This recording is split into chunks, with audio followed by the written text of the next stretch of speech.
What up, Pink ladies, T-birds, just happen to be watchers of my shit. My name is Jimmi Pynk, and there's no crying in Drag Race. Rest in peace, Penny Marshall.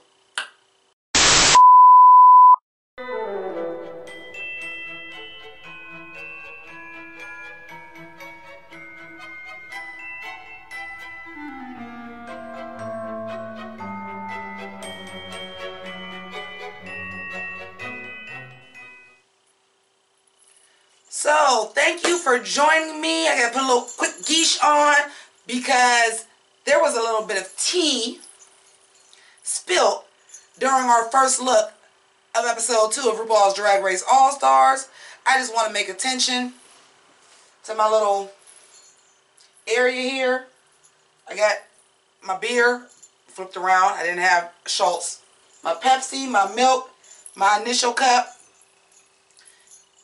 I don't know about y'all. I don't know how old y'all are. I don't know how much Laverne and Shirley was in reruns, but as a kid, my sister lived for that show. I watched it all the time. Yes, I drank Pepsi and milk. It's not half bad. A League of Their Own is one of my very, very favorite movies. And, you know, Penny Marshall was doing big things as a female director before all this Me Too, let's hire female directors.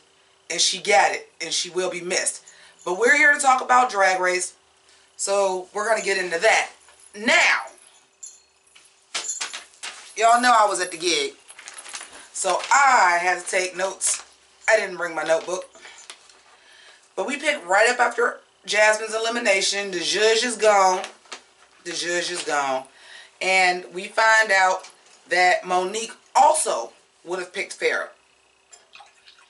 Now, and she explains, this is why I love Monique Hart so much, because she's just so fucking real.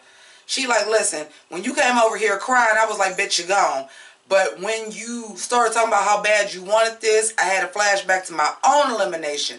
And how I wished, you know, if I would have had that chance because I stumbled one time. Or, you know, basically she seen the fire in her. Like I said, where Jasmine was just like, if I go, I go. So it was unanimous. Jasmine was the first to go. I did watch the after the elimination. Jasmine said she knew she was going to be first.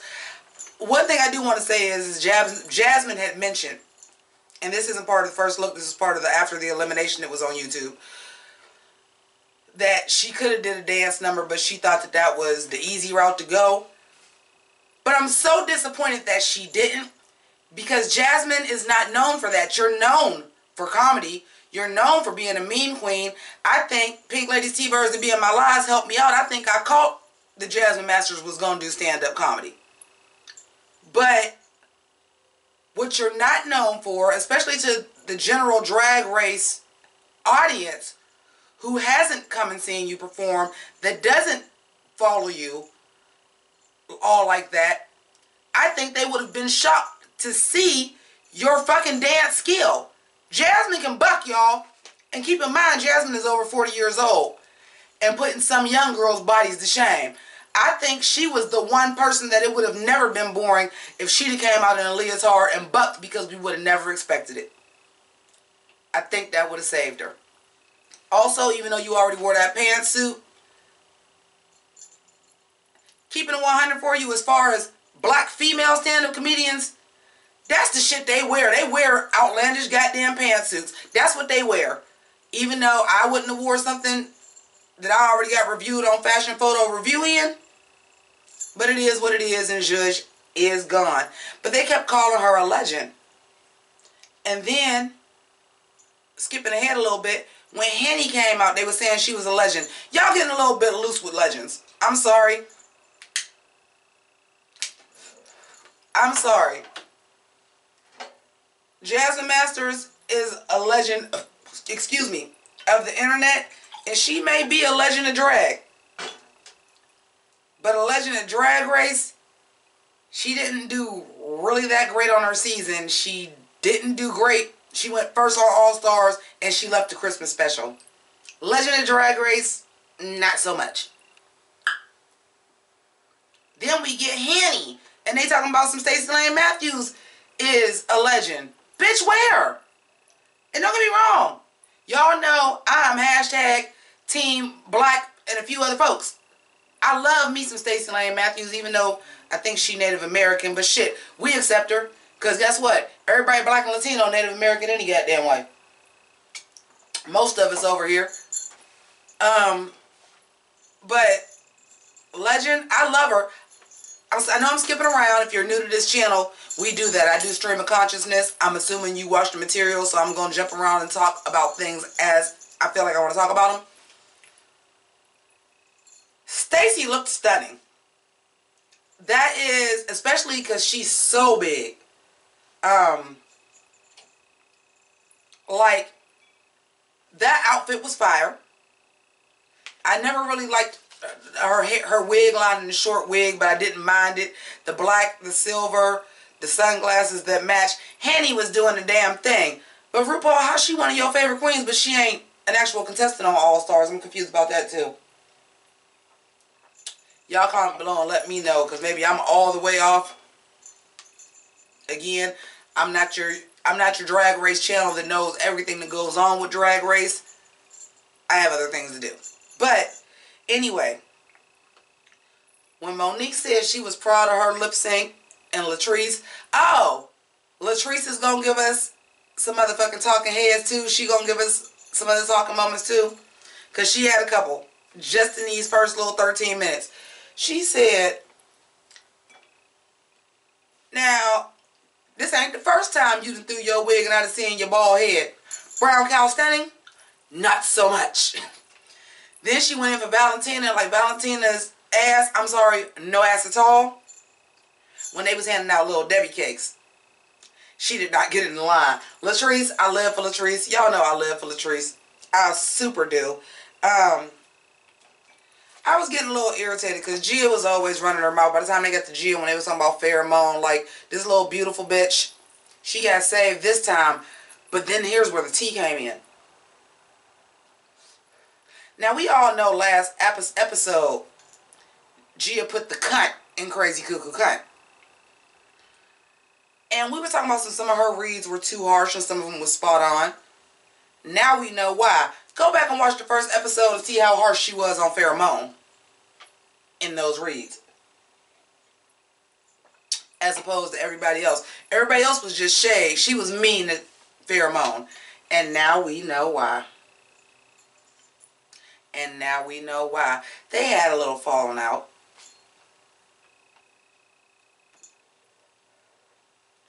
Oh.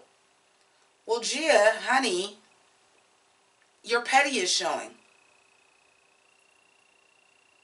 You want to talk about Trinity Taylor's tucking is not a talent? You might want to tuck that petty, boo. Because you look real, real petty. Now, something else I thought that was entertaining and a little tea for those that you didn't know is Trinity Taylor in her little mirror moment saying, well, to me this just sounds like a bunch of high school bullshit. Enter Adore Delano. Hi, drunk bitch. From one drunk bitch to another. You can't always go on Instagram Live running your mouth when you've been drinking. Because you've been drinking. And for real, the way you was acting, I ain't 100% sure that was all you was doing. You feel me? So what? Trinity Taylor said, meh, about your Anna Nicole Smith. So the fuck what? She didn't read you for Phil. She didn't say nothing negative. Meh. Everybody entitled to an opinion. Somebody say meh to me. Okay, meh. You wasn't feeling it. It's cool. I keep it fucking moving. Adore Delano went on a whole motherfucking rampage. And last time I checked, Trinity Taylor didn't say nothing back. Because that's some high school sounding bullshit. Bad tongue pop. It happens sometime. Back to the episode though. So, our challenge is a girl group challenge. Didn't we have that last All Stars? And they was doing the Spice Girls challenge. Well, this week the new group is called Hanny. And the featured guest is Miss Hanny herself, Stacey Lane Matthews. Now, because Monique and Trinity were the top two. They are team captains. They get to pick their teams because Trinity won. Trinity, you go first. Trinity picks Valentina first. Excuse me. Monique picks Monet. Now, I will tell you this. Those were good picks because you picked two people that can sing. It's a singing challenge. You picked two people that can sing.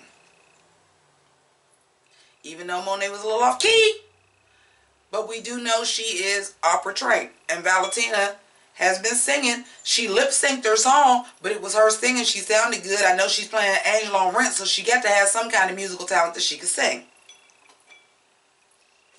Then Trinity picks Latrice.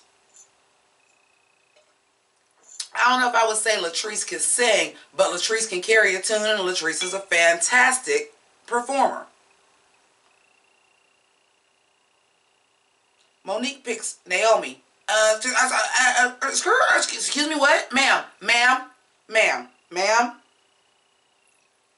Naomi? Ma'am. Now, I want y'all to know that I am not hating. I'm not. But I'm going to call it how I see it.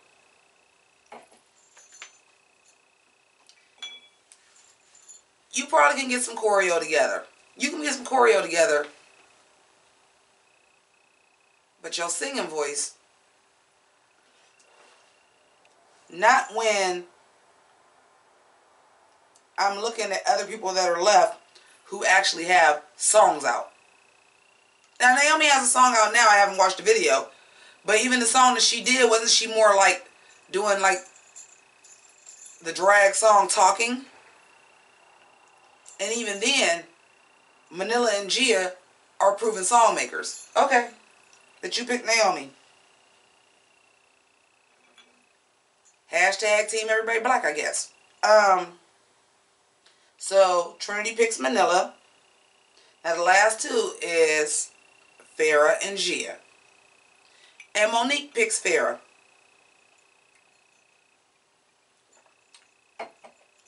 The only thing that I can say about that is because Gia been running her goddamn mouth that she ain't want Gia. Because Gia was House of Edwards. I'm damn sure picking Gia over Farrah. Hands down. Hands down. Gia was House of Edwards. Gia was performing with Laganja. We know Laganja is a dancer, but in order for y'all to even put together a routine that looked good, you had to at least be able to keep up with Laganja enough. I'm not picking the bitch that just failed doing a dance movement was stiff as fuck last week. I'm not. I'm not. I'm going to be on the safe side. This is a competition. Girl, I saved you, but no, boo. You still got to prove to me that you can do this shit. I saved you, but no, boo. You failed last week. I'm with Monet on that one. Like, no, boo. You couldn't barely do your own choreography, and you made that up. No, boo.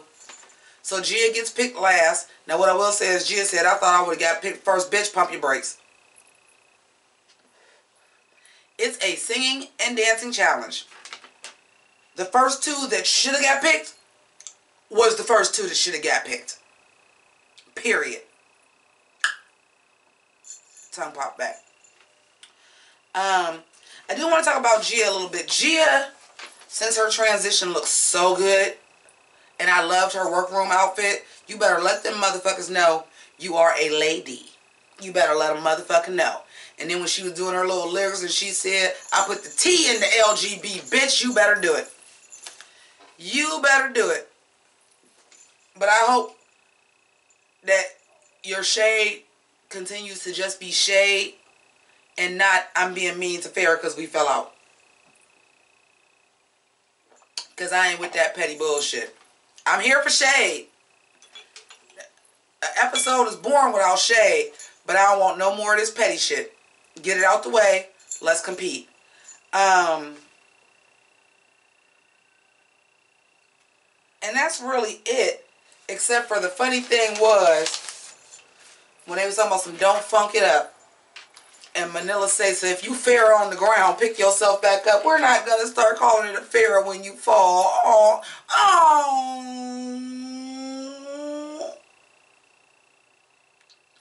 But anyway, that's all I have for you. Of course, I'll be here Friday for the full review and full geesh. I heard that the category is evening gown, so I got a little something special for y'all, even though I will still be wearing the same wig. That's why I threw this one on now, because it was already out. But I got a little something special for y'all. I hope that's the category, because I ain't got a motherfucking backup plan. So thank you so much for watching. Thank you to my patrons, especially my 3 new patrons. Appreciate you guys. Also, I want to thank the people that donated to my PayPal, as well as people that donate to my lives. This is why I was able to bring you an evening gown look this week. Oh yeah, bitch got a gown. But thank you so much. As you can see, everything has improved since last season, and that is exclusively because of the people that keep this channel running, which are the PayPal donations and the Patreon donations. So if you would like to continue to assist with that, or if you'd like to do that new, all those links that's up there is also down below, as well as merchandise and CDs. Now, if you can't afford to, because it is the holiday season, go ahead and at least help me out by subscribing, liking, sharing, commenting. I do respond back to all comments, no matter how long it takes me to do it. I want to know your opinions. The reason why I do these reviews is because I don't have anybody personal in my life to discuss this show with, and this is my favorite show on television. So holler at your girl. I want to thank each and every one of you for watching. Again, toast to Penny Marshall. Happy holidays. Come on back Friday. Keep it greasy. Deuces.